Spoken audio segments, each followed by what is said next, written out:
Hey guys, what's up? Cookie Miner Hype here. Sorry about that bat creature. Let me lower the volume. And today, guys, I am going to be giving you a review on Batman Arkham Knight. Now, I know I'm not exactly a critic or anything like that, but maybe you guys will like this a bit better, and I'm noticing more and more reviews. So, why not share my thoughts? So, by the way, I'm not going to be changing scenes. Well, most likely not, because I don't know how, but you know.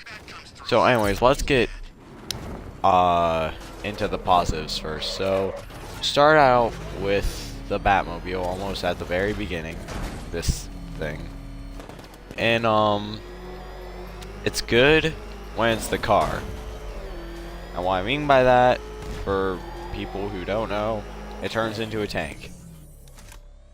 And yes, the tank is awesome, but it's overused a lot. I mean, in almost every mission you have to use the Batmobile for something. No matter how big or small, the Batmobile is always involved. And it's just annoying because Rocksteady has been working on this game since, in fact, I think since Arkham Origins came out. So, like, 3 or 2 years, and they made the game revolved around a tank. Now, you guys can get mad about that all you want or anything, but that's still my opinion. So, yeah. Well, I guess that was the negatives too. Whatever, I'm not even gonna classify that. So yeah, a positive thing is the graphics. I mean, look at this. This is just so great. And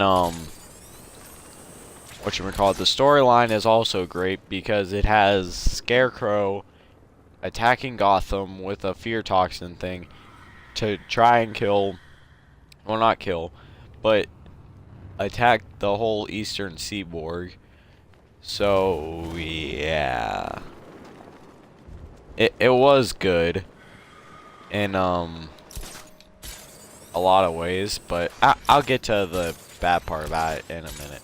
So another good thing is how right when you start out you feel like you're all upgraded, like with what you had in Arkham City and Asylum when you nearly maxed out your character. What? Man, those guys aren't nice.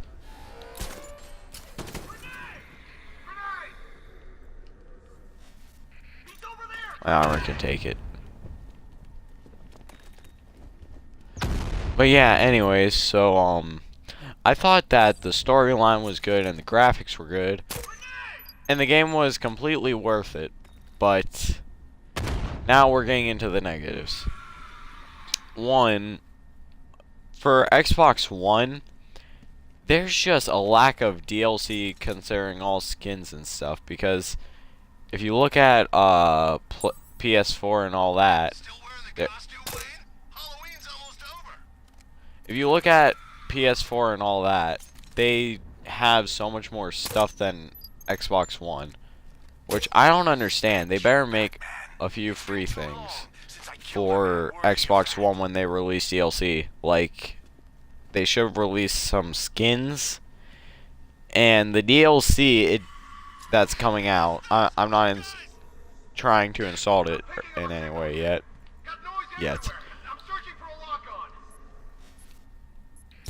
But the DLC, it looks like it just doesn't make any sense, because the Killing Joke happened, I don't know how long after Origins, but it happened before Asylum, so it doesn't make sense that Tim Drake is Robin, because in Asylum, that's when Jason Todd died, and Batman didn't even have a Robin at that time. So yeah, it just didn't make much sense. And hang on, I'm gonna take this guy out if I can even get to him.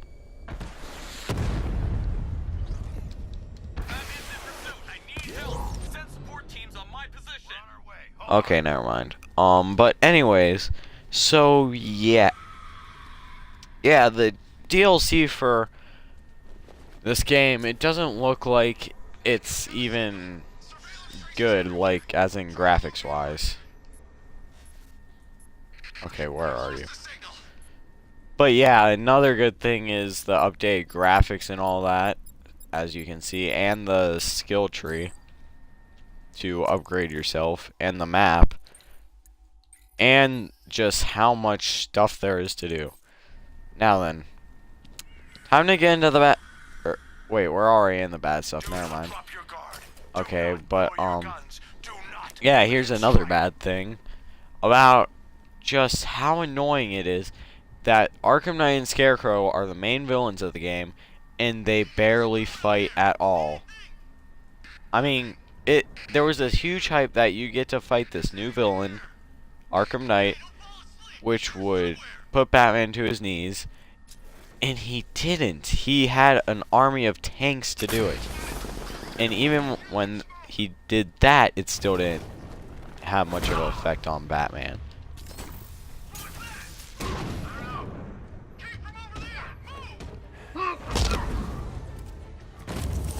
And, like, it was just plain old annoying. Because whenever Arkham Knight would threaten him, I felt like he was the, whatchamacallit, general from Fast and Furious 7, because every time a tank would get destroyed, or anything would go wrong, he'd always yell, "What?" And to me, that was just a waste, because, well, it would have been so much better if the game had Arkham Knight fight more. Like how Joker taunted Batman in Asylum, and in City he would constantly call him.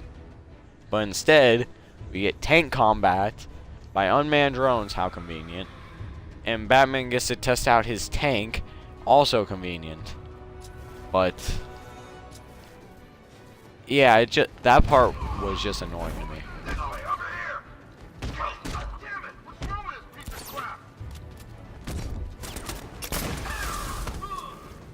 So yeah, but the game was very good, don't get me wrong. But yeah, it was just plain old annoying how much they didn't even have the main villain actually fight. And also, I'm going to be throwing in the PC in here. It's going to affect the score a little because I'm judging the game as a whole. So yeah, as a whole, the PC version kind of makes the game's reputation a little bit worse because, one, the game hasn't been out on Steam for a little bit, and two, when it was out, it was running on 30 frames per second. So yeah, a lot of fans were angry about that, but they were given a full refund and a free game, so that's a plus, but not really, considering they were really hoping for a good game, and instead only the consoles were good.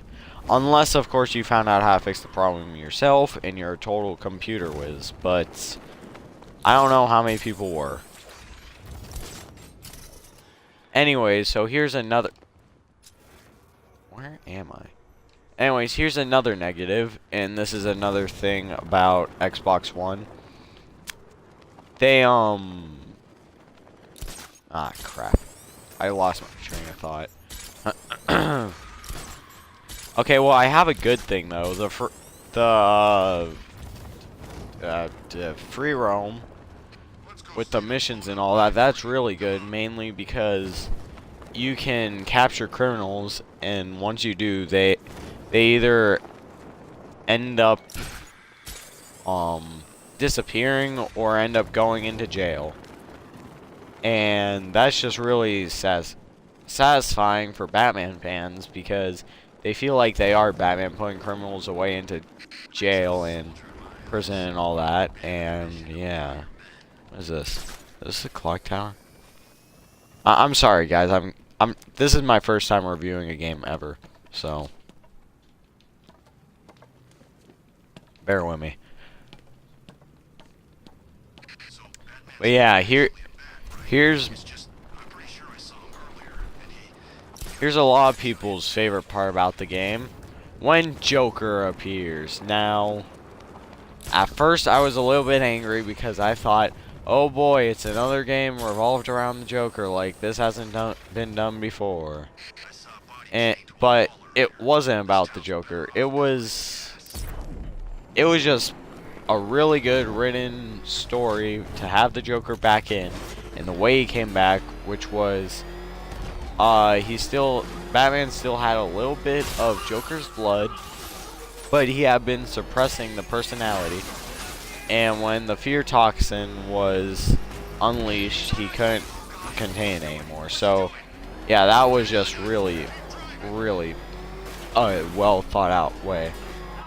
And I actually considered him as big of a villain as probably Arkham Knight, because I wouldn't really consider Arkham Knight the main villain. I consider his army more like the main villain.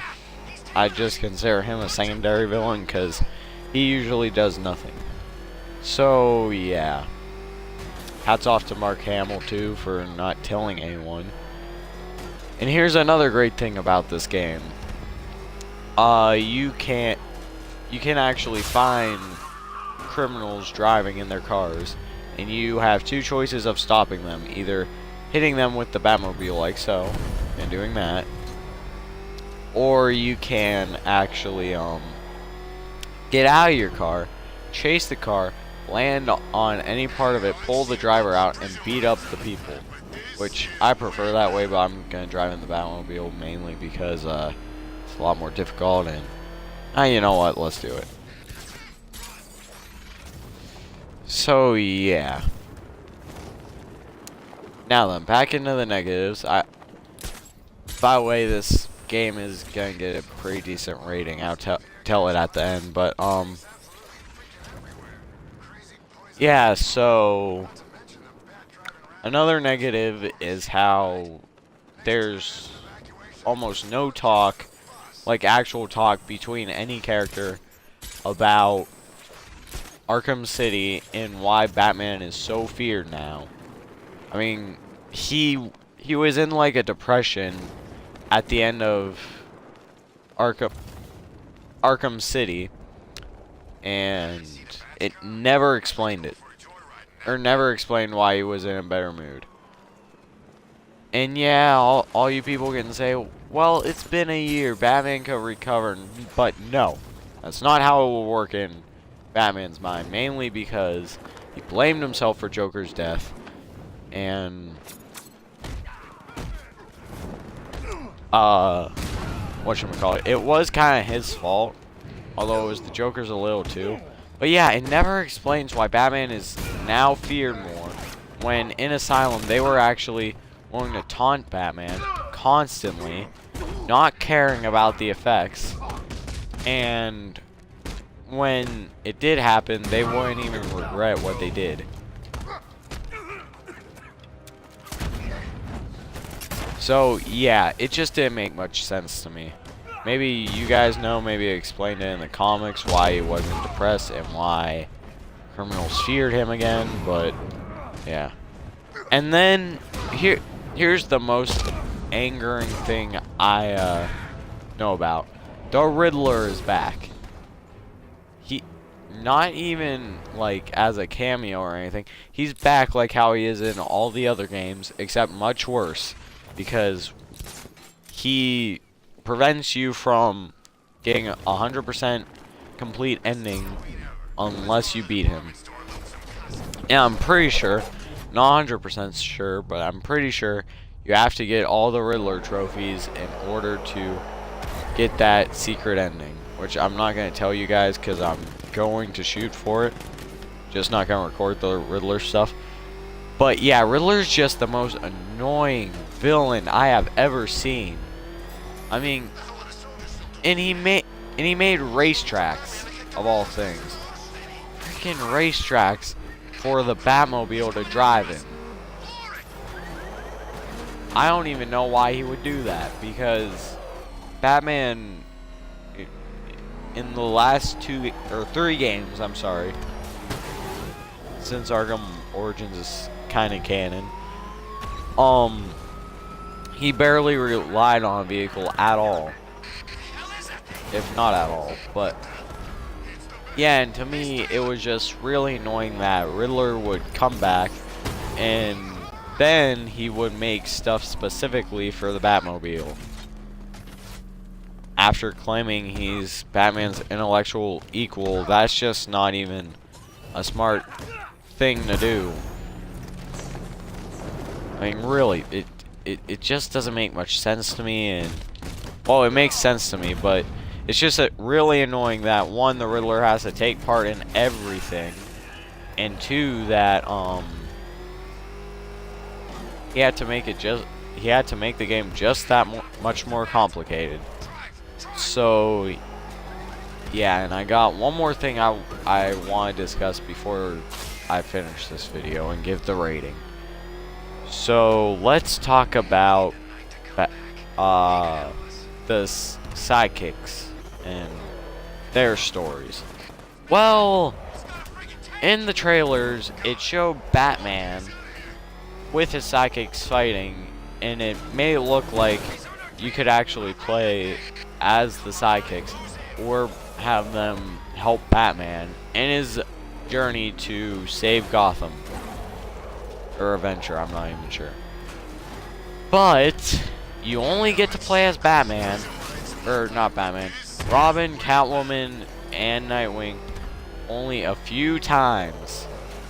Now, I was one of the people looking forward to co-op or playing as Nightwing in free roaming or something like that.